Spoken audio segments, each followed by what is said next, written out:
Intending to give the student congratulatory speech, Seleuca hurries to the church where Alexis and Marine are to be married. Upon her arrival, Sylvester and Matthias have a brief conversation about meeting in this type of environment. It is mentioned that the wedding between Alexis and Marine will herald a new era of peace between the two factions. The merging of the factions' crests will result in the formation of the Grand Crest, the Emperor's Holy Seal. This will ultimately allow Atlatan to attain peace. Seleuca, however, detects a chaos converge and attempts to intervene, but is halted by Irvin. Consequently, the Demon Lord is able to manifest in the church and establish a dimensional barrier, confining Matthias and Sylvester within it. They combine their crests to form the Grand Crest, aiming to use it against the Demon Lord, but they find it ineffective and perish. The incident that occurred there later became known as the Great Hall Tragedy.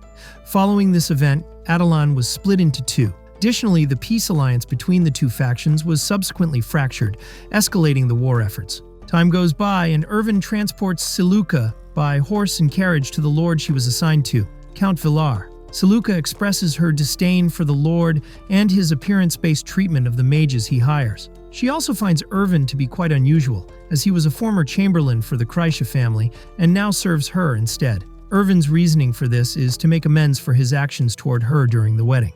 At that moment, the carriage is halted by a group of soldiers dispatched by a lord aligned with the alliance. Despite the fact that attacking a mage before her contract commences violates the pact, the soldiers disregard this. In response, Seleuca prepares herself for battle. Just then, a man on horseback named Theo arrives and attempts to intervene with the soldiers, but to no avail. Utilizing his crest and swordsmanship, Theo manages to disperse the soldiers. Now alone, Theo and Seleuca engage in conversation and introduce themselves to one another. When questioned about his crest, Theo states that he earned it by slaying demons, prompting Seleuca to ask what kind of world he hopes to create with it. He responds that his homeland, Sistina, suffers from a high concentration of chaos, which spawns many demons. Additionally, the tyranny of Lord Rossini is another significant issue there. As a result, Theo aims to enhance his crest and return to help his people. Seleuca commends Theo's ambition, but honestly expresses her doubts about his ability to achieve his goal. Instead of pledging loyalty to Rossini to attain lordship, Theo intends to undertake the challenging path of increasing the power of his crest through his own strength. Impressed by this determination, Seleuca agrees to assist Theo. Chanting an enchanted summoning incantation, Seleuca calls forth the chaos beast Tartarus. Confused about Seleuca's reasoning for this, she asserts that if Theo succeeds in defeating it and absorbing its core, he will advance to knight status. Though unsettled by this bold action, Theo consents to battle it, and declares that if he were to perish in combat, he would haunt Seleuca. The mage finds this remark entertaining, and states that she wouldn't want it any other way. The clash subsequently commences between Theo and Tartarus, with the young swordsman initially struggling to defend himself. Nevertheless, in the end, he manages to pierce the beast's heart, slaying it. Following the confrontation, Theo retrieves the Chaos Core from the creature, and his crest transforms into that of a knight. This newly acquired crest will enable him to form a contract with a mage. Seizing the opportunity, Seleuca establishes a contract with Theo. Meanwhile, Lord Mest Medric is criticized by his follower Satyrus in his throne chamber. The criticism concerns the potential repercussions that may arise due to his meddling with a mage en route to forming a contract with their designated lord. However, Lord Mest shows no regard for such matters and commands his retainer to be servile to his wishes, to which Satyrus acquiesces. At that moment, a soldier enters and announces that a lord named Theo and his two companions have arrived and demanded that Mest relinquish his crest and castle. Initially, Mest dismisses this with laughter, but the entrance of Theo, Seleuca, and Irvin into his throne room, along with his retainer Satyrus's betrayal, alters his reaction. Drawing his sword, Mest attempts to attack Seleuca, but Theo intervenes to protect her, and Irvin subdues him by pressing a knife to his throat. Consequently, Mest relinquishes his crest and castle. Later, Mest departs from his previous territory on horseback. With the crest and castle in his possession, Satyrus pledges loyalty to Theo. Seleuca also declares that rather than engaging in negotiations with the local lords, Theo will join the Union. This decision is to help realize his vision, despite his belief that he will die before it comes to fruition. Moreno, David's subordinate, tells him about Theo's purchase of Lord Mest's crest and castle, as well as about his joining the Union. David, overjoyed by this information, prepares to attack Theo, regardless of the lords of Clovis's opinions. Seleuca informs Theo's castle that the 3 towns under his dominion acknowledge him as their new master. The subject of taxes is then addressed, as the previous lord levied high taxes on the communities. Hearing this, Theo feels gloomy about becoming the new lord since he just wanted to be the lord of his little impoverished hamlet. He left the island where his village was located due to the circumstances there. Theo's actions may be construed as abandonment, according to Saluka, and as a result, he will be better equipped to rescue it when he comes back. Saluka merely states that she is a goal-oriented individual,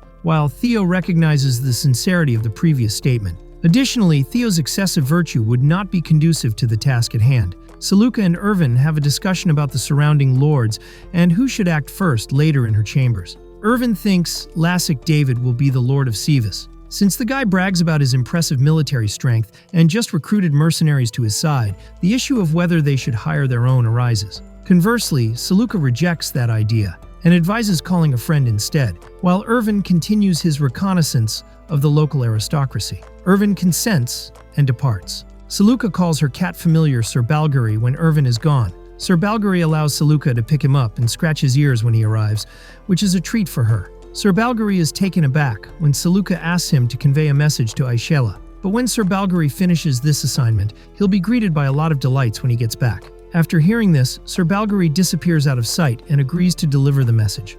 Later that afternoon, Saluka and Theo discuss the reasons behind Saluka's departure from her responsibilities and her decision to sign a treaty with her assigned master. Saluka prefers serving lords with higher ideals, such as the original Lord Leon, to those with shady agendas. As Theo ascends to power, all he needs to do is uphold his moral convictions, and Saluka will always be there for him. Theo agrees without hesitation and states that he will be relying on Saluka, for which the wizard expresses gratitude. David and his troops prepare for their assault on Theo's castle that evening. Saluka and Moreno, David's mage, are acquainted, and David directs Moreno to look after Saluka. David and his 50 soldiers and 5 mercenaries are seen approaching Theo's castle the next morning. Saluka insists that Theo remain in the castle, while she and the newly arrived Aishela handle everything. Saluka is hugged by Aishela when she arrives. Having discovered that Theo is Saluka's lord, he warns him that he will murder him if he does anything unethical to Saluka. The order of events is as follows. Theo is introduced to Sir Balgary, and Aishela selects the weapon she will use in combat. David gives his troops the signal to attack when the invading forces are near enough. Knowing full well that the invading forces' mage has performed an invisibility spell in order to conduct reconnaissance. Irvin will take the right flank, Aishela the center, and Saluka the right flank. Saluka, on the other hand, uses a thunder spell to knock the soldiers out after capturing them in a mystical barrier made of dirt. Morena then uses his magic to give Saluka a gentle strike. By compelling her to surrender, Moreno, who is revealing himself to his former junior, intends to use her as leverage in the fight by having her give up, and then use his sword to strike Saluka. With her abjuration magic, she defends herself in turn. On Aishela's side, she compels her adversaries to fall back by using her kiss to capture Peter, the group's commander.